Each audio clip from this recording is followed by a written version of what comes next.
இது ஒனி நியூஸின் உலக செய்திகள். செய்திகளை வாசிக்கும் நான் கனிஷ்கா குணபாலன். முதலில் தலைப்புச் செய்திகள்.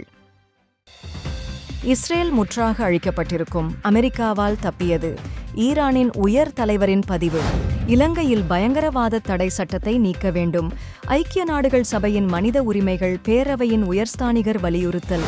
இந்தியாவிலிருந்து 41 ஆண்டுகளுக்கு பின்னர் விண்வெளிக்கு சென்ற வீரர். பள்ளியில் மாணவர்கள் தேர்வு எழுதிக் கொண்டிருந்த போது டிரான்ஸ்பார்மர் வெடித்ததில் பலர் பலியான சம்பவம். சர்வதேச மாணவர்களுக்கான வேலை அனுமதி விதிமுறைகளில் மாற்றங்களை மேற்கொண்ட கனடா. தொடர்வன விரிவான செய்திகள்.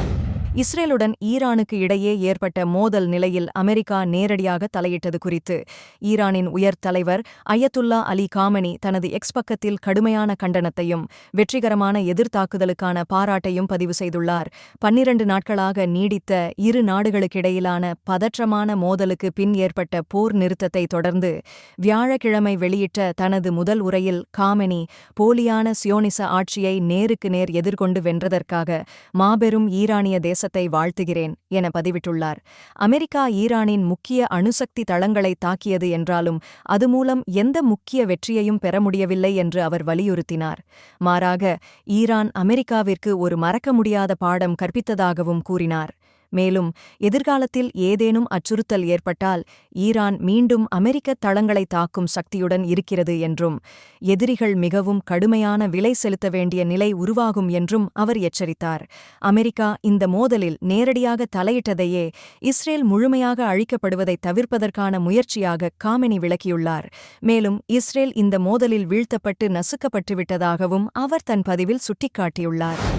இலங்கையில் இடம்பெற்ற மனித உரிமைகள் மீறலை நிவர்த்தி செய்வதற்கு உள்நாட்டுப் பொறிமுறையை நிறுவ வேண்டும் என்று ஐக்கிய நாடு சபையின் மனித உரிமைகள் ஆணையாளர் வோல்கர் டர்க் இலங்கை அரசிடம் வலியுறுத்தியுள்ளார். அந்த உள்நாட்டுப் பொறிமுறையானது சர்வதேச விதிமுறைகளுடன் ஒத்துப்போக வேண்டும் என்றும் அத்தகைய பொறிமுறையை நிறுவுவதில் இலங்கை சர்வதேச ஆதரவை பெற வேண்டும் என்றும் வோல்கர் டர்க் தெரிவித்துள்ளார். மேலும் வோல்கர் டர்க் தெரிவிக்கையில் உள்நாட்டுப் பொறிமுறை தொடர்பில் அரச தரப்பினருடன் விவாதித்ததாகவும் பயங்கரவாத தடைச் சட்டத்தின் கீழ் நீண்ட காலமாக தடுத்து வைக்கப்பட்டுள்ள கைதிகளை உடனடியாக விடுதலை செய்யவும் வலியுறுத்தியதாகவும் அவர் தெரிவித்தார். அத்துடன் பயங்கரவாத தடைச் சட்டம், ஒன்லைன் பாதுகாப்புச் சட்டம் என்பவற்றை இரத்துச் செய்ய வேண்டும் என்றும் பாதுகாப்பு, போலீஸ் துறைகளில் சீர்திருத்தங்களின் அவசியத்தையும் குறிப்பிட்டுள்ளார். உயிர்த்த ஞாயிறு தின தாக்குதல்கள் தொடர்பான விசாரணைகளை மீண்டும் தொடங்குவது ஒரு நேர்மறையான நடவடிக்கையாக அமையும் என்றும் தெரிவித்தார். இந்தியாவிலிருந்து விண்வெளிக்கு 41 ஆண்டுகளுக்கு பின்னர் விண்வெளி வீரர்களில் ஒருவரான சுபான்ஷு சுக்லா அனுப்பப்பட்டுள்ளார். மனிதர்களை விண்ணுக்கு அனுப்பும் இந்தியாவின் ககன்யான் திட்டத்துக்கு தேர்வான சுபான்ஷு சுக்லா அமெரிக்காவில் செயல்படும் மனித விண்வெளி பயண சேவைகள் நிறுவனமான ஆக்சியம் ஸ்பேஸ் நிறுவனத்தின் ஆக்சியம் 4 திட்டத்தின் கீழ் விண்ணுக்கு அனுப்பப்பட்டுள்ளார்.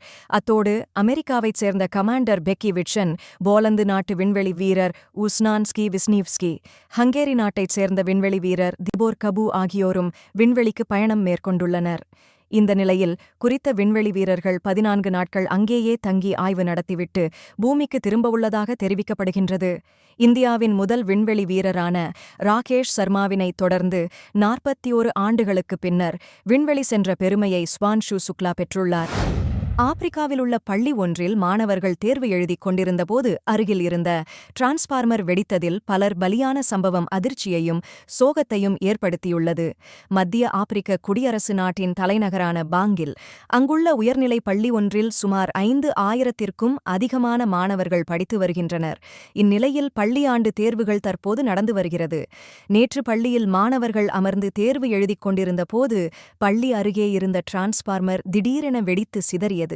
இதில் பள்ளி கட்டிடம் தீப்பற்றி எரிந்த நிலையில் தீயணைப்பு துறையினர் விரைந்து வந்து தீயை அணைத்தனர். ஆனால் இந்த தீ விபத்தில் 29 மாணவர்கள் உடல் கருகி பரிதாபமாக பலியானார்கள். மேலும் தீ விபத்து காரணமாக மாணவர்கள் அலறியடித்து ஓடியதில் 200க்கும் மேற்பட்ட மாணவர்கள் படுகாயமடைந்து மருத்துவமனையில் ஆபத்தான நிலையில் சிகிச்சை பெற்று வருகின்றனர். நாட்டையே உலுக்கிய இந்த சோக சம்பவத்திற்கு அஞ்சலி செலுத்தியுள்ள அந்நாட்டு அதிபர் 3 நாட்கள் துக்க தினமாக அனுசரிக்கப்படும் எனவும் அறிவித்துள்ளார். கனடாவில் சர்வதேச மாணவர்களுக்கு வழங்கப்படும் போஸ்ட் கிராஜுவேஷன் ஒர்க் பெர்மிட் தொடர்பான தகுதி முறைகளில் மாற்றங்கள் மேற்கொள்ளப்பட்டுள்ளதாக கனடாவின் குடிவரவு, அகதிகள் மற்றும் குடியுரிமை அமைச்சு அறிவித்துள்ளது. இதுவரையில் போஸ்ட் கிராஜுவேஷன் கற்கை நெறிகளை தொடரும் சர்வதேச மாணவர்களுக்கு வழங்கப்பட்டு வந்த 178 கற்கை நெறிகள் நீக்கப்பட்டுள்ளன. இதற்கு பதிலீடாக 119 புதிய கற்கை நெறிகள் தகுதி பட்டியலில் சேர்க்கப்பட்டுள்ளன. இதில் சுகாதார பராமரிப்பு, சமூக சேவைகள், கல்வி மற்றும் தொழில்துறை தொடர்பான கற்கை நெறிகள் முக்கிய இடத்தை பிடித்துள்ளன. இந்த மாற்றங்கள் மூலம் கனடாவின் உள்நாட்டு வேலைவாய்ப்பு தேவை மற்றும் திறன் புலம்பெயர்வு நோக்கங்களுடன் புதிய கற்கை நெறிகள் மீளமைக்கப்பட்டுள்ளன. இதனால் புதிய மாணவர்கள் கனடாவில் போஸ்ட் கிராஜுவேஷன் ஒர்க் பெர்மிட் பெற விரும்பும் நிலையில் தங்களுக்கு தேர்ந்த கற்கை நெறிகள் புதிய தகுதி பட்டியலில் உள்ளதா என்பதை கனடாவின் குடிவரவு, குடியுரிமை அமைச்சின் இணையதளத்தில் சரிபார்க்குமாறு கேட்டுக் கொள்ளப்பட்டுள்ளது. நீங்கள் இதுவரை கேட்டது ஒனி நியூஸின் இன்றைய பிரதான செய்திகள். மேலும் இதுபோன்ற செய்திகளை தொடர்ச்சியாக அறிந்து கொள்ள ஒனி நியூஸுடன் இணைத்திருங்கள். வணக்கம். ஒனி ஆப்புக்கு வரவேற்கின்றோம். உலகம் முழுவதும் உள்ள தமிழர்களை இணைக்கும் ஒரு தமிழர் தளம். உங்களுக்கு அருகில் நடைபெறும் கலாச்சார நிகழ்வுகளை காணவும், உலகெங்கிலும் உள்ள தமிழ் மக்களுடன் உங்கள் நெட்வொர்க்கை விரிவாக்கவும், தமிழ் கலாச்சாரத்தின் பரந்த மரபுகளை அறிந்து கொள்வதுடன் செய்திகள், அருகிலுள்ள வியாபார நிலையங்கள், நாணய மாற்று வீதங்கள் மற்றும் உலகம் முழுவதும் உள்ள தமிழர்களை ஒன்றிணைக்கும் வகையில் பல்வேறு அம்சங்கள் உள்ளன. இது நமது அற்புதமான வரலாற்றையும் கலாச்சாரத்தையும் கொண்டாட ஒரு இனிமையான இடமாக இருக்கும்.